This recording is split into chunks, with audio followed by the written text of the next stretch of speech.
Welcome back, Leveling Up Nation. This is Brigham Black. I'm your success story strategist and your host. So grateful to have my friend Pierce Woodward on today from Brand Pierre. He is someone that has gone and taken his business to seven figures and beyond. And he did this as a high school dropout at, you said 17 years old, absolutely crushing it in social media. We're going to be talking about social media explosions and how if you have the right story, it's going to ring true with your audience. And I say ring true because he's a product-based company and he sells rings. So you got to have some ring puns in here. So Pierce, welcome to the show, my friend. Thank you. Thanks for having me. I love the energy. I love the energy at 8 a.m. I got my coffee. I'm still getting up, but I'll get to that level. I'll get to that level. But no, I appreciate the intro and I'm excited to have a really good conversation. And just like you said, I mean, it really is. It's all about the story and it's all about how you tell it. And once you learn how to tell a good story and be able to repeat that process, I mean, this there's no destination on where you can go with that with social media. It's truly incredible. That's phenomenal. Well, I'm so excited to talk a little bit more about what it takes to really explode a brand. And you started out with very humble beginnings using spoons and turning them into rings. Let's go back a few years to your origin story. Tell us a little bit of what was going on in your mind, why you dropped out of high school, some of those things that really propelled you to have some success. Let's start there. Yeah, 100%. So dropping out of high school wasn't even like a plan or a path that I was Yeah. ever planning on taking. It was all so crazy. I mean, me and my family just decided we were done with the normal way of living life, and we'd been in this Mhm. house or in this same city for like 10 years, and we were like, you know what, let's just get out. Like, let's just leave.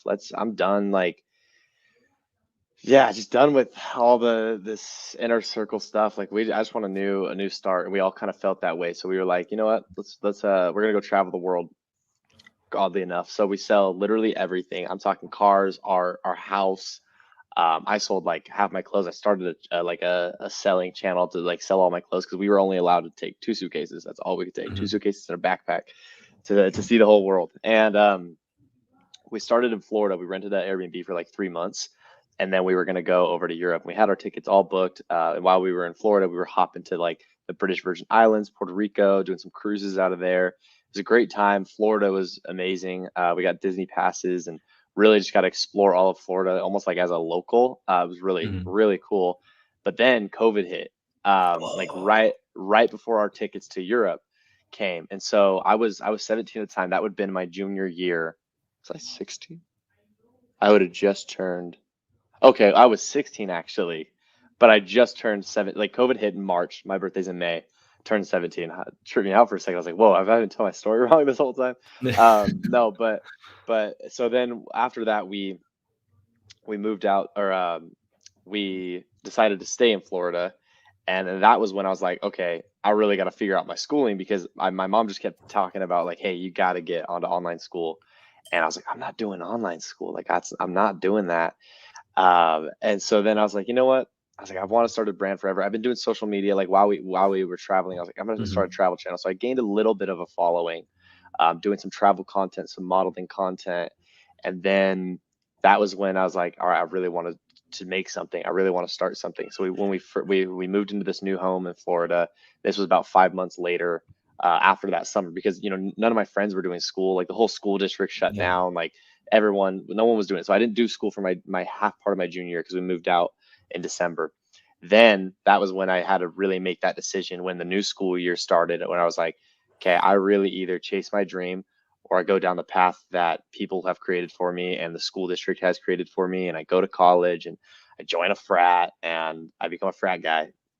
So Yeah. it was that option, or try and start my own business. And it honestly didn't really start as that. I had just started as like, I bought a bunch of tools to make rings because my buddy used to do it in high school, Mhm. and it was just going to be like a little gateway into kind of breaking in more to the fashion industry, and then I was going to sell clothing. But it just took off so quick, and because of what I'll talk about later, series, like it blew up so quick because I repeated the content. There was a story to follow.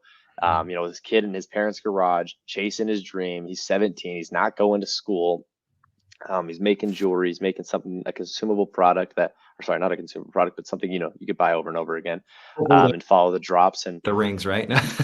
what's that? I said you don't want to eat the rings, so No, non-consumable. don't want to eat the spoons. They are not consumable spoons. They are spoon rings, but you don't eat the spoons.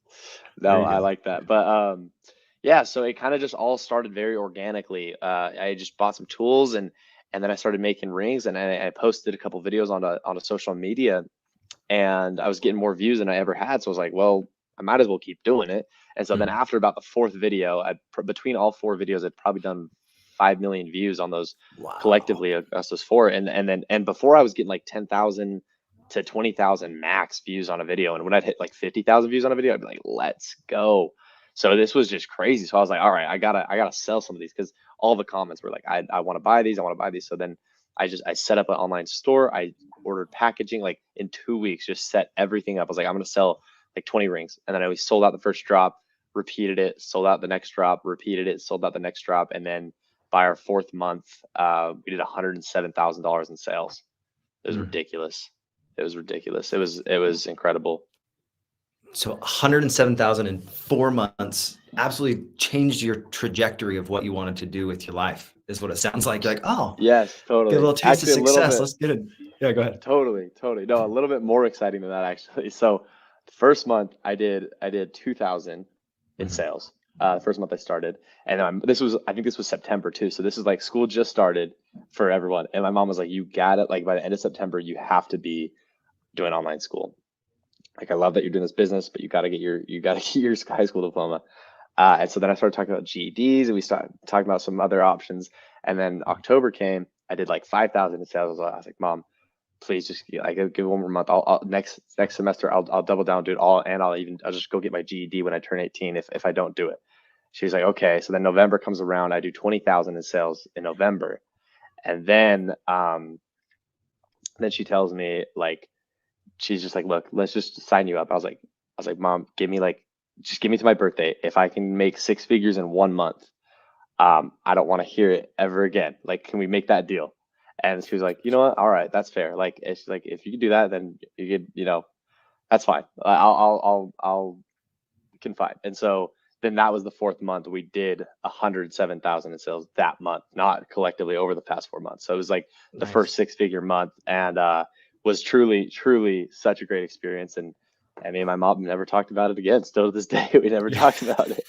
That's awesome. So it's great. You got some shut up money, I guess, right? You're like, hey, Mom, GED's not going to make me make. Yeah.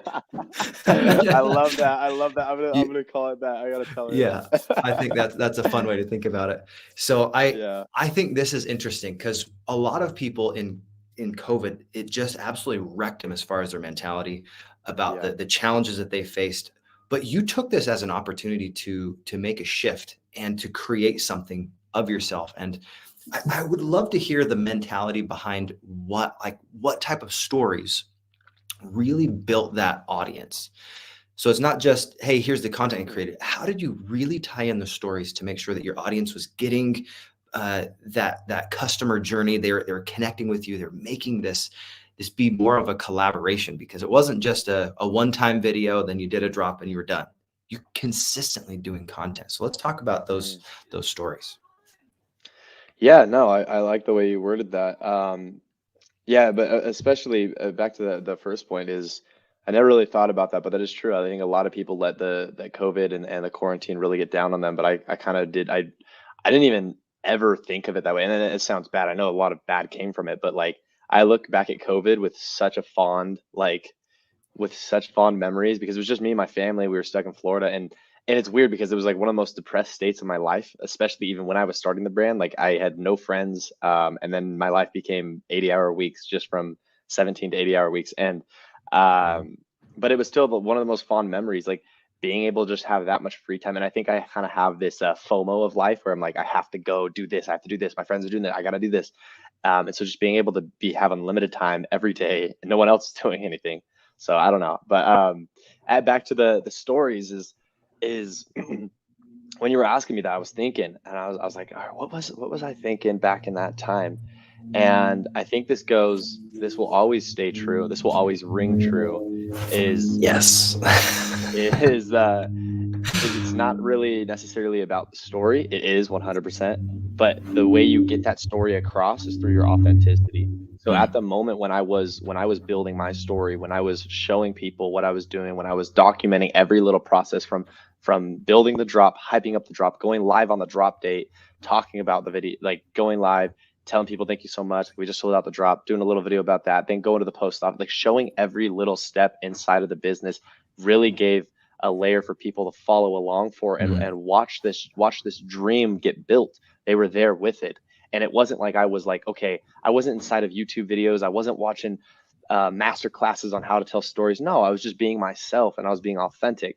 And sure, Mm. there are some key things like when it comes to telling a great story, that if I were to go back, I could have added to maybe get more virality. But I think the most important, the most crucial thing when telling a story or when showing up online is being authentic. Because if you're not Mm. authentic, any story that you tell or any story that even if you're telling about someone else, but if you show up online and you're not authentic, that comes through. There's this energy that no one talks about on the Yeah. screen that comes through. And if you're not authentic, it will not resonate. Yeah, it doesn't ring true, and I think It that's doesn't the ring thing we need to true. talk about, right? You gotta be genuine. And I remember thinking this word genuine and authentic, it's something that sometimes people will use authentic as a reason to be a jerk, and yet So I was sometimes, just kidding. oh, you're good. Sometimes people will use authentic to say, hey, man, I'm just going to be brutally honest, and yet the way you were talking about it, it is being yourself, making sure that you are willing to connect with someone and share the entire journey, the good, the bad, the ugly. And sometimes on social media, people only show the good, only show the height of Those their times. wins instead of saying, here's the whole breadth and depth of the experience. Here's the hardness of actually creating these rings. Here's the difficulty behind making sure that this all goes well. And when you have a misstep or you have some issues, man, that's part of the way that you bring in that audience and let them be in on the journey. So I love how you talked Totally. about it wasn't just the one, the one way that you connect with people. You let them see all along the way your success journey and building out that dream. So let's 100%. talk about your your fun videos that you do that are challenges. I thought this was great. I've talked with you. I've been a friend of your dad's for a long Yeah. time, and that first Lego one that I saw, I was like, this is so great. Let's talk about the transition from just doing some basic stories to being very intentional, using maybe even the drive Mm. system to say, hey, this is very specific the way that you put together your challenge videos. Let's talk about that. Yeah, no, I like that. That perfectly segues something I did want to talk about, which was series. Yeah. And so what happened kind of was I kind of unintentionally built this series of making rings for influencers. So this famous girl at the time, her name was Anna Shumate and or Shumate, I don't know how to pronounce her last name, but she commented on my video. She had like 10 million followers on TikTok, and I only had like 400K, not even 400K, which Mhm. sounds like a lot, but now being at 1.6, but also that was like I had 400,000 followers, but it wasn't a community, if that makes sense. Whereas like with the more followers and with the better story, then you get Mhm. people that come back. So I kept repeating that because then I made a video about making a ring for her, and then this guy Vinny Hacker commented. I made a video for making them, and then I made a video about making the ring for the D'Amelios sisters, and then making a ring for the D'Amelios mom, and then making a ring for Noah Beck, and then it just kind of went down the line. But then all of a sudden, I kind of ran out of influencers commenting, and that series kind of died off, and I didn't want to just make rings for influencers all the time. And people kind of caught on like you're just making free rings for famous people, like they already get a ton of free stuff anyway. So then the cancel culture started to try and gravitate towards me, and I was like, all right, we Mhm. got to switch things up a little. And then also I got burned out from the spoon rings, and I started designing my own pieces, and I loved my own pieces, and I was bringing them, and Mhm. I was like, I got to figure out a way to market these. So then that kind of led to a year later where the business had dropped drastically, and I was just kind of at this moment where I was like, why was I able to do 100,000, like why was I able to do six-figure months consistently, um in that beginning phase of the brand? And I really thought there, and I sat there and I was like, okay, well, it was because of content. And I was like, okay, why was my content doing well? I was like, okay, it was repeatable. They came back, the content was all very similar.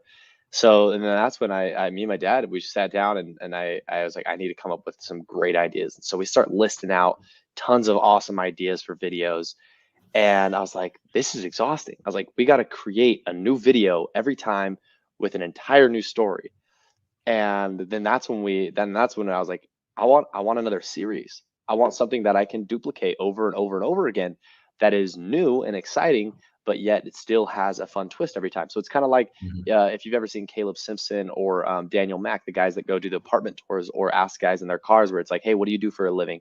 And then they talk about it, and then you're automatically like trying to figure out like, okay, what does their apartment look like, or what like when with Caleb Simpson or Daniel Mack, it's like there's no way he does it. And so you get curious. And that's the biggest thing with a series, with any viral videos. You have to Mhm. build immense curiosity right in the beginning of the video.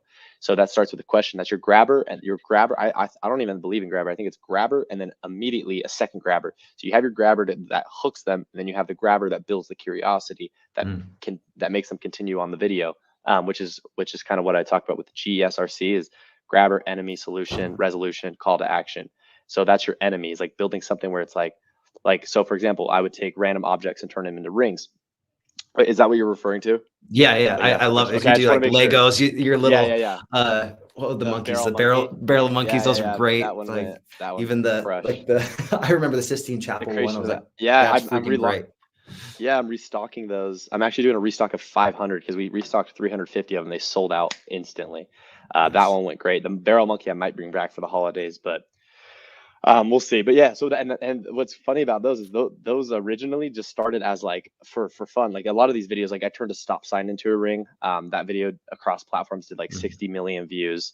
It was I think it was my most viral video of all time. And but basically, yeah, I'd have the grabber, which would be just reply to the comment. Comment would pop up, and I would say like, "You want me to turn a stop sign into a ring?" And then I would like do something action packed where it builds the curiosity, like, what's he doing? So I drilled into a stop sign, and then I was like, "How would I?" And so, and then that kind of builds the curiosity of like, okay, is he going to turn it into a ring? Is he not going to turn it into a ring? Also, he just committed a federal crime, so it just builds all these layers of curiosity.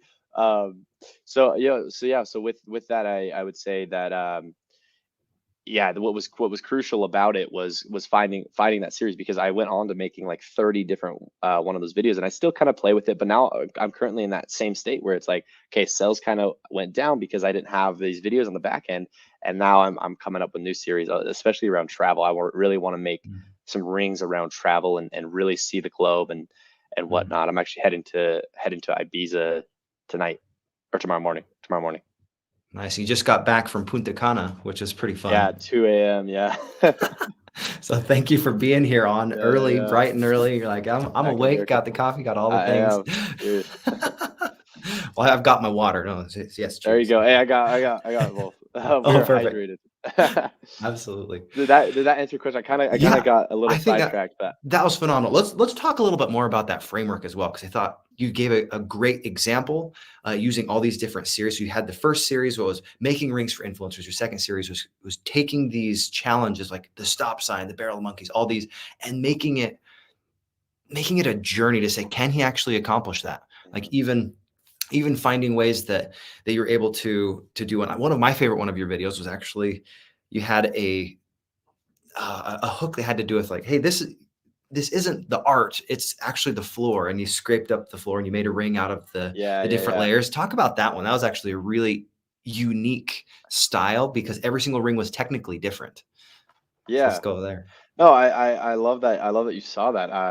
No, I appreciate that because that was one of my favorite. I think that might be my favorite video I've actually done. That was recent. And yeah, so for everyone watching or listening, I basically, me and this famous artist name's Cole.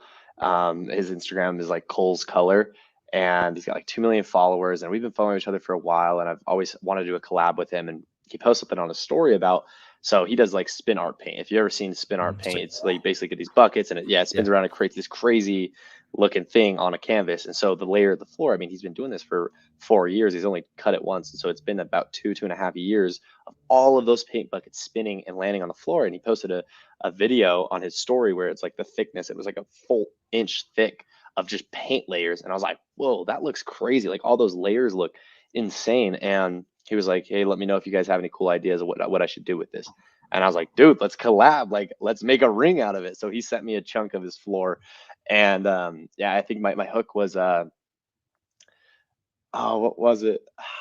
I gotta pull it up. I really did like that video, and basically it was just supposed to be a fun collaboration. But then again, like the barrel monkey, I did the barrel monkey video. It got 4.5 million views on TikTok and like 3 million on Instagram. So I was like, all right, you know what? Let's make 250 of them. So we did and Mhm. sold them out instantly. And so it became the kind of this fun thing of just like, here, let's just test ideas, make some really cool shock and awe into the video.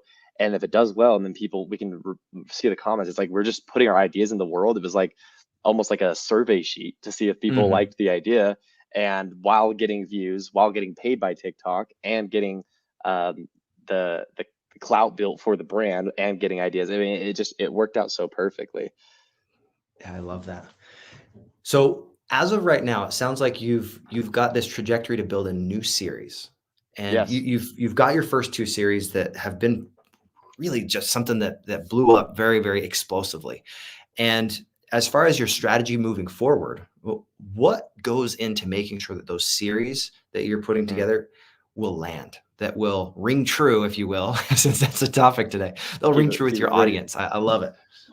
Yeah. So the thing with series goes back to what I originally said is, and something I'm trying to remember is most important that you stay authentic. You Mm. can't create a series that I've seen people even in my same type of niche try and copy my videos, and oh man, you just watch it, it just looks like some off-brand cereal where it's like that's so like it just doesn't seem right. There's something off about it because Mhm. they're not being real to themselves, and Yeah. they're trying to be this like very eccentric, like exciting persona online. Maybe if they're not that way, and that's what these people that I saw kind of copy me, and I was like, wow, that's interesting because that's who I am. I'm just a Yeah. very very energetic person, and not everyone is that way, and that's totally Right. fine. But you have to be yourself. You got to be authentic. And so with that said, I've created more of a framework now because I've been studying social media, because I've been studying what videos Mm. might go viral, watching the psychology behind what makes another video go viral, as well as creating different series. So those two series I've done, yeah, they've done great. But I've actually created like over 6 or 7 series. But you haven't Mm. you haven't seen the other ones because I only tested like 3 to 5 videos, and I wasn't getting any views on it. And so that's the thing with series is like a lot of people, I think, and then this is going to be something I'm going to be teaching inside of my community soon, that Mhm. I'm launching in December, but it's going to be all around series. But a lot of people will get hooked on an idea that they love, that they think is such a good idea. This goes with any part of life, Yeah. business, relationships. They have such a great idea that they think is a great idea, and then they hold their ego to it. Whereas, like, I got to make it work. I got to make it work. I got to make it work, which is Mm. partially true. But you got to tweak it a little bit because I took one of my friends who was doing content from, he went from 1,500 followers to 3,000 followers in 2 years, and then we had a conversation about series, and he was kind of creating these types of videos. I was like, dude, you need just little tweaks. I literally like little tweaks just to create a more exciting and building more curiosity in the beginning and having more shock and awe in the video. Just adding those 3 elements. He's now at 82,000 followers. It's been 2 months since Boom. we've been talking every week, and that's the power of a series. And he's Yeah. in the fitness industry, completely different industry of me, and I took him from that. And then also my buddy Sam, he was at 5,000 followers, took him to 17,000 followers in the past 3 months, and all because he just repeating the same type of content and finding a way to resonate with your audience. And so the biggest thing when it comes to finding a series, I actually have a, I don't know where it's at. I have like a 5 questionnaire, and you can plug in AI and it'll spit out ideas. Mhm. Something I'm building out as well. But it really comes down to how can you make your niche like how can you make your niche interesting? I should say. Mhm. And a lot of niches are inherently interesting, but there's a lot of people in real estate. There's a lot of people in self-development. There's a lot of people in all these things that they're trying to get clients through social media, as Yeah. they should. And it really boils down to how can I make this entertaining? Because a lot of people, especially in those niches, they say, okay, you got to give advice, you got to provide value. But people don't understand the most value you can provide on social media is entertainment, because people Mm. go on social media, unless you're going on YouTube to search something, people are going on social media to be entertained, to turn off their brain and sit back and relax. I don't want to hear a 2 minute video about explaining how to do wholesale deal. No, show me a creative way where you play like two characters and you're doing a wholesale deal, or make it fun, make it exciting, make it interesting. And there, I mean, there's a whole program that I'm building out to walk people through their niches and how to do it. But that kind of that's the base level of it, is finding a way to make your niche interesting, entertaining, And the way you do that is building curiosity right in the beginning and having an extreme payoff at the end, like making the ring just way cooler than anyone would have expected, or making the wholesale deal way better than anyone would have expected, or there's some sort of twist. But that's the shock and awe element. I truly believe the only way, not the only way, but the best way to go viral is with shock and awe, because when someone is shocked, then they're more likely to remember your video. That makes a whole lot of sense, because if you have the shock, the awe, you over deliver on what your hook was, then people will start to know, like, and trust you a little bit more, because 100%. They said, oh, I invested these 2, 5, 20 minutes into your videos. Now I've seen you've paid off multiple times, and they build that trust factor with you. So when you're building out a brand, I know you've been doing this for a few years now. Yeah, this something, month, 4 years. Yeah. 4 years. My goodness, man. That's so awesome. 21. Congratulations. Thank you. Appreciate it. When you are getting into the consistency and saying, this is who my brand is, there are some times where you'll do something and you're like, man, I guess that didn't resonate or ring true with my audience, and you have to rein it back. You said you had a couple series that you did 3 or 4 videos. You're like, man, I guess that didn't ring true with them. How do you test your audience, and how do you do the things to make sure that you stay on brand, but still push that envelope, still keep the shock and awe, still give you the opportunity to improve and to get to that next level? Because I'm all about leveling up, man. Let's talk about how you get to your next level every single time. That's interesting. I haven't really thought about that. I guess I just kind of observed it. But if I were to observe me observing it, I would probably say it is because. Wait, reframe that question real quick, just in like a one sentence question. No worries. How do you level up every single time that you're putting on a new series to make sure that your audience is ringing true with what you are putting out? Yeah, 100%. I think that goes back to the shock and awe of just how can I over deliver? How can I entertain more? How can I be a better storyteller? And always taking action steps to becoming that. And so that's why I'm not still doing rings for influencers, because if you just continue, like, it's like Netflix. If Netflix was to do, sure, there's a couple series like The Simpsons or shows that have been around forever. But if you actually look at most shows, they only have 2 seasons to 4 seasons. And then even like incredible shows that have made them tons of money, like the show You. I love this show. It's like this murder mystery, girlfriend, boyfriend type thing. And they only did 4 seasons. They're launching their 5th season, final season. And they don't keep repeating it, because you have to come up with new ideas to re-engage an audience and to keep an audience engaged, because people aren't going to show up every time and be just as excited as the original idea if it's the 100th video.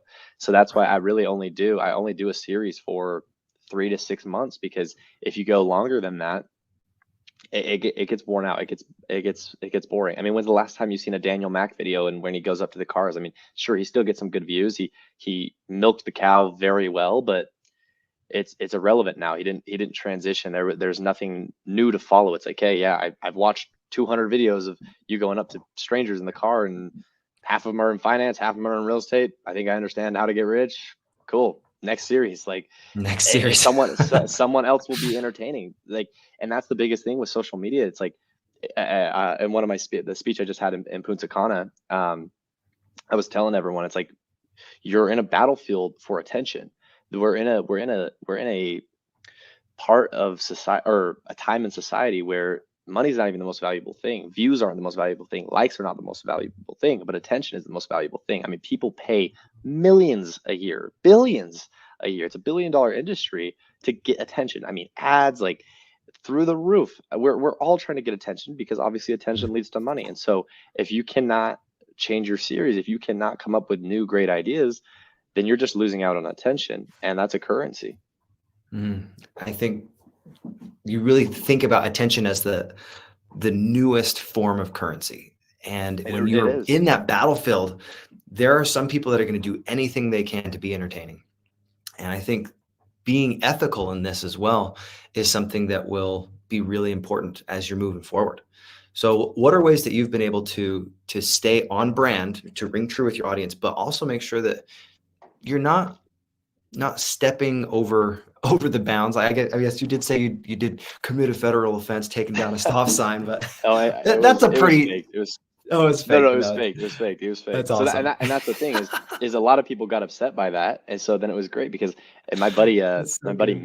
my buddy makes signs. He made the sign for me, and Uh, so I put it up on a like a we found a pole in the neighborhood that was like a stop sign pole, but there was nothing on it, no street sign. Oh no, there was a street sign on the top, but it's cropped at the top of the video. So if you watch the video, it's cropped right at the edge of the stop sign because we put the stop sign up there and then we took it down. And so then I used this like audio and I was like, it was a SpongeBob audio. It was like it was fake, and I like panned up and I was like, it was fake.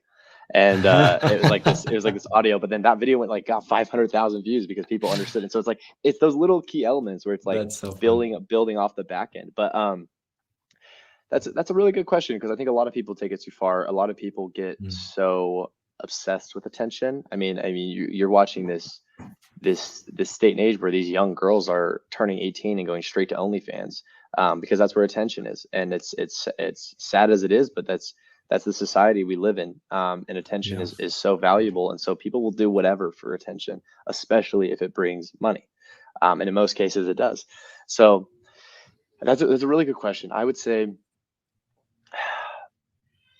it's not even something I think about if I'm being fully honest. Like I just live my authentic self. I'm just me. I Mhm. like who I am, and I just show up on camera as that person. And so I think it goes back to that. I mean, if you're really authentic to who you are, if you're really internal with who you are as a human being, you're not going to show up on social media and do and overstep in your niche and or end up Yeah. canceling yourself. Like you're not going to do that if you're being your authentic self. The only way you're doing Mhm. that is if you're too insecure and you have to do something to that makes you feel like you need to prove yourself or that you need some sort of clout, and that's the only way to get it. So yeah, I would say Mm. it just goes back to the authenticity that you don't like people don't naturally overstep, you know? Right. I Yeah. think part of that, it's a great answer, by the way. Part of that is making sure that when you're going live, when you're doing things on social media, that you stay focused on, am I providing value and am I doing it in a way that is authentic to me? Am I Hmm. giving something that actually, if someone came back and looked at me in a year, am I still that person? Yeah. I I personally think that you want to put your very best foot forward on social media, but you don't want to hide the fact that it's hard. There's always No. something that's challenging, and if you have a story that doesn't have a conflict, it doesn't have any grit and difficulty, it's a pretty shallow story. That's Yeah. I don't want to throw shade on Hallmark, but that's a pretty shallow story, and it's Yeah, the no, same true. thing. So you want to make sure that you have a good conflict and you're willing to get into that conflict. So when you are identifying the conflict that you want to interact with, the story you want to tell, how do you identify or how do you say these are the stories that I want to tell in my business? Because you could absolutely say everything, but how do you selectively say this is the story that I think my audience will want the most? Hmm. If we're talking about video to video, Yeah. it goes back down to authenticity. Like, how do I want to approach Mhm. this video? How do I want to tell this story? I ask myself that first before every video because it is my page and I have burned out multiple times before. Mm. I mean, social media is an exhausting game because you have to stay consistent. It's not Yeah. something you can just do once and it's not like you throw in an investment like into the stock market and sit back and or watch the crypto market go up and down. It's not like that. You have to show up every day. You have to be on there, and it can be very draining. And the times that it is draining is when you're not being true to who you are, or when you're trying so Mm. hard to get other people's validation or other people's attention, and you don't realize that it's this beautiful game that you can play authentically and that you can just be yourself and show up on camera. Um, and so remind me of jog my memory. I had something great. Oh, It you're was good. about When you're identifying that connection with your customer and saying, "I think this video will land for them. I think this yeah, okay, yeah, the conflict is going to story. work for them." How do you identify those Yes. things? Yes. So I think when it comes down to it, I have my product. I know what my Mhm. niche is. I know what I'm trying to sell. I'm not always showing up on social media to sell, but I need my content to be relevant to then lead back into my brand always. And so Mhm. I've created my own formula for how I like to write my scripts. And it's not this crazy groundbreaking formula. It's just the GESRC I mentioned before. I have a grabber. I create an enemy. Like you said, no good story doesn't have an enemy. Spider-Man without the villain would be just some dude swinging around a city. That's all he'd be. So He's it's like parkour. That's it. yeah, he's just parkour with spider webs. Like it's not that crazy. That's like it is that crazy, but it's not that engaging. Maybe it is. I don't know. That could be an interesting story. But no, you need an enemy, and so that's why with my videos, it's like I talked about even in that like that paint ring where I turned it into paint. That I think the next hook or the next after I said that, I was like, well, we had to figure out how would it even be possible to turn paint into a ring. And so then people automatically are asking themselves that same thing. So then now the enemy is trying to figure that out. Or even when I tell a story, like even from stage, I go into I have the grabber. One of my grabbers is what does Duolingo, a stainless steel spoon, Mr. Beast, and apple cider vinegar have to do with your success? And then I go straight into the enemy, which was the battlefield of infinite scrolling, because people are relatable humans, are relatable beings, and so we need something to relate to. And when there is an enemy, when there is that negative, like you said, being authentic and also showing up in a sense that's relatable. I mean, that's why all these big influencers, like people are trying to cancel Emma Chamberlain, or even like the Kardashians, or them and Taylor Swift. They're getting canceled because they're being all pro like air and CO2 levels going down in the air, but then they're flying around their private jets from Malibu down to Calabasas and back and forth like every day in their jets. And it's like that, it's so out of touch that it's not relatable, and the enemy is not the same. And so if you can get into your audience's enemy, and feel relatable with their enemies, and then talk about your solutions at solving those enemies, I think it just naturally comes across in a very authentic way, especially when you do follow some sort of framework to tell a story, because that's that virality part that goes back to the attention, where it's like you follow the same thing that works on all these videos. If you watch all the videos, viral videos, especially when it's there's memes that go viral, there's things that just go viral, there's funny videos, but when it comes to storytelling, a really good story, they all follow the same framework. If you look at all the superhero movies, I could break down every single one of them. They're all the exact same. Yeah. They have a basic grabber. They make sure that they have a clearly defined issue that they bring up, that conflict.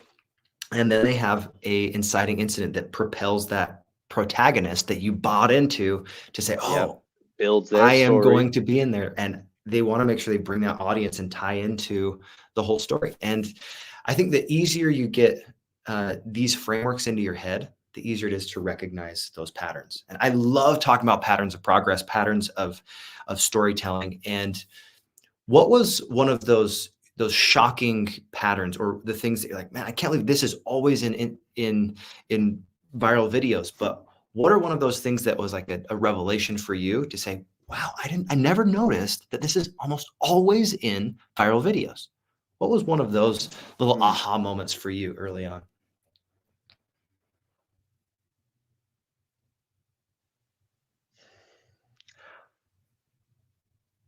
That's a good question. I think for me, actually, it really more than that, more than anything, was when I discovered series. Like when I looked at famous people, famous influencers that are relevant, like people with millions and millions of followers. Literally, it wasn't like a 90%, like every single one that I follow on social media. I'm not talking like celebrities. I'm talking just like people that have some sort of business, some sort of niche, not even businesses. But that they all had some sort of series. Like they didn't have just one-off videos. They all had repeatable content. Like if you even look at Charlie D'Amelio, she did the same dance over 30 times on her page. And that was what really escalated her. And now she has hundreds of millions of followers. So that's an anomaly in itself. We won't get into that, but I do also believe in anomalies.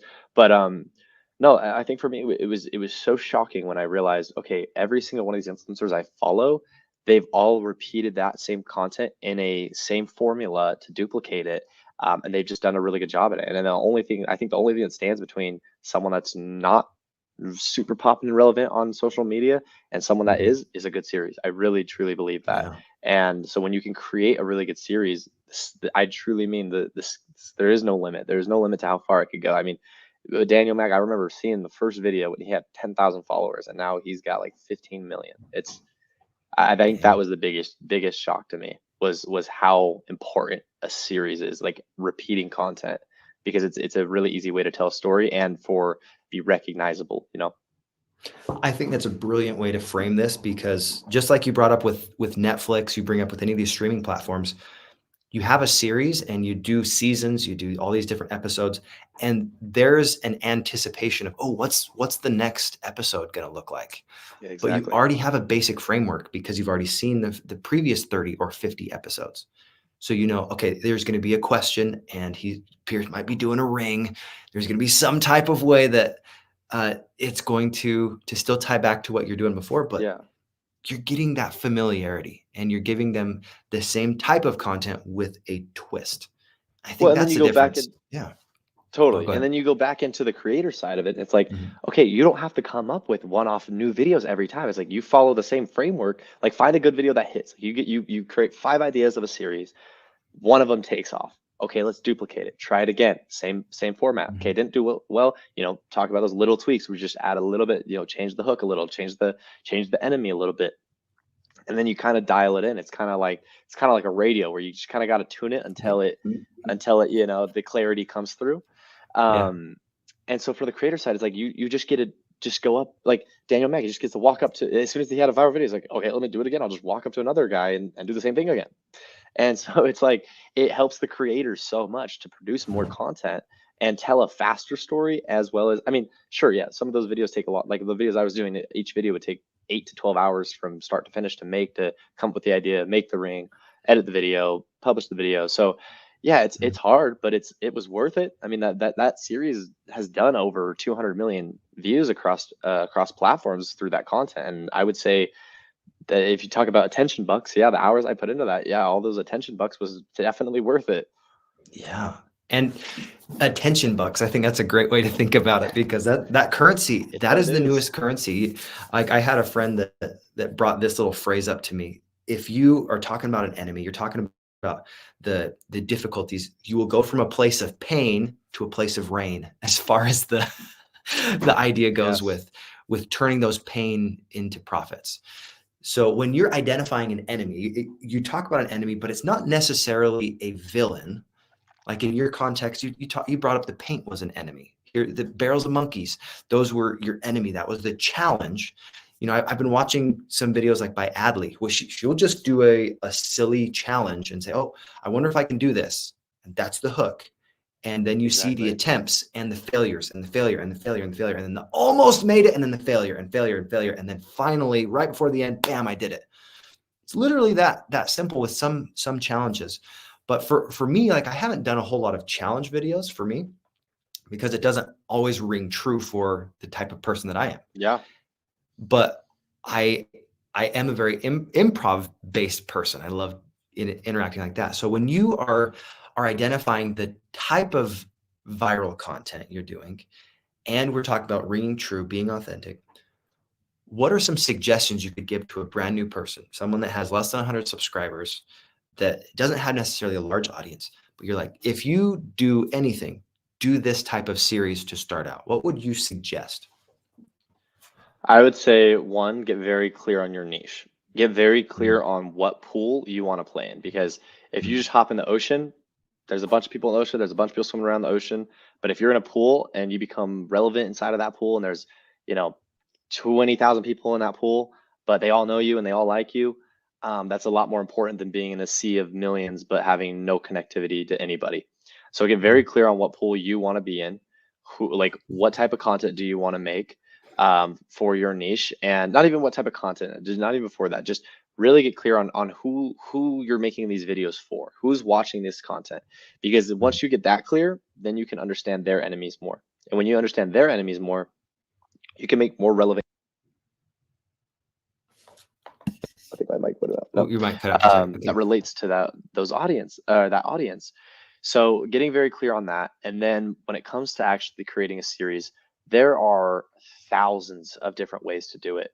I think Mhm. that the most important thing, and I personally still do this, I spend 70% of my time just on the first 5 seconds of the video, especially even when I'm editing. Like I'm just, Mhm. I tweak everything, I change the clips, I look it back, I watch it back, I try and make what is the most how can I build the most visual attention, that like the shock and awe immediately, as well as the grabber. So I'm talking verbally and visually. You have to have such a great first 5 seconds. It's the most important thing in the entire video, as well as the payoff.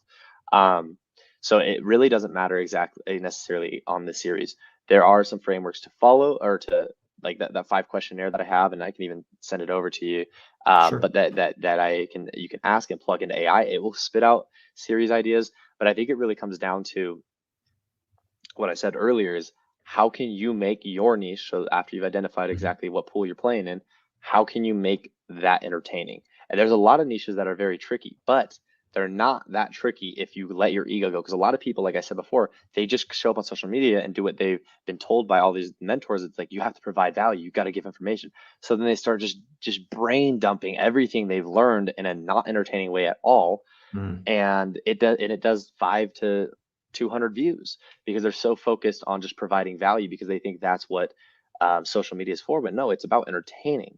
And through your entertainment, if you build that vulnerability loop, if you build that trust with your audience, they'll continue to come back, because that's just how attention works, like we talked about before. So I would say, for me though, I will say, and it doesn't go for everyone, try and incorporate shock and awe. Like, do something in that video that just doesn't make any sense. Like, I've even seen people, like, they put the, instead of a mic, like holding a mic, they just have that, like the mic that you were wearing earlier, that Rode mic. They clip it onto a fork, and they talk with a fork. And so it's just these little layers of, like, that might not be super shock and awe, but it's these curiosity builders of, like, why is he doing that? What's going on? Or right in the beginning, like, cut an apple and then take a bite out of the middle of the apple. And it's like just these weird little things. There's so many different ways of building that curiosity and building that shock and awe that stops people in their tracks. Because that's, I mean, initially that's what you're doing. That your main goal with social media is creating a video, especially in that first 5 seconds, that will stop people from scrolling and then watch your video. So grab that attention right in the beginning, find a way to make it build that curiosity immediately. And then from there, tell a great story and have a better payoff than what you even promised in the beginning of the video, that you overcame that enemy tenfold. That's great. So overcoming the enemy, I think if you can, I clearly identify who you serve. So just to rephrase you, okay. Oh, you're good. I was just saying, if you clearly identify who you are serving, and you make sure that what you're doing is very simple. Can you hear me now? I want to make sure, Pierce, you're on. Looks like you hit mute, but hopefully you're still there. I can hear you in there. Can you hear me? All right. Well, I'll recount what I hear from you. Was first, you want to make sure that you identify your people. You can't hear me. Darn it. Let's see. Unmute mic. Can't. Can you hear me? Okay. Yeah, I can hear you. Yep, there we go. Why can't I hear you? You can't hear me. Weird. Not sure. What just happened? So you still can't hear me at all? Weird. No, the headphones went out. I turned them off. I think they died. Can you hear me now? What about now? Yes, no? I can hear you. But I can't hear you. Can't hear me. You can hear me? I can hear you. So no worries. I can't it's hear okay. you. Well, I think we'll still we'll finish it off here. All right, man. I can't hear you, but if you want to wrap it up, I'm gonna agree with whatever you say. All right. Yeah. So you wrap it up, and I'll be like, I'll wrap it up. True. That's true, man. I like that. That's true. Yeah. I don't know why I can't hear you. No worries. Well, here, I'll summarize it here. I just appreciate you being on today, Pierce. You won't be able to hear this for a little bit, but really thankful for the opportunity you had to be on and share such amazing value. It really comes down to identifying those people. To have a social media exposure, you got to be entertaining, got to have fun. And once again, thank you for being here. Yeah. And thank you for having me, Brigham. I really, really appreciate it. It's been such a great time, and I love having these types of conversations. And I hope everyone that's at home, that they learn from something from this, because I think it is so important that you get on social media and you start telling your story authentically and find a way to be entertaining. I mean, we want to be entertained. It's more gratifying too when you are entertaining, because you feel more authentic. You feel like when you're just sharing advice or just sharing sharing stuff online, it can get very jostled, and it sometimes doesn't even feel authentic because it's just, you're just doing what every mentor says in the business, and it doesn't work. It's the oldest tale as old as time. It's like, if you just copy everyone else, eventually everyone's doing the same thing, and so eventually it's not relevant anymore. So find a way to be entertaining, tell your story, be authentic, level up, and ring true. Boom. Hey, thank you so much. Have a great day, Thank you, everybody. Brigham. And I'll see you if guys. you want to go find Pierce online, make sure you go to the show notes below. Take care.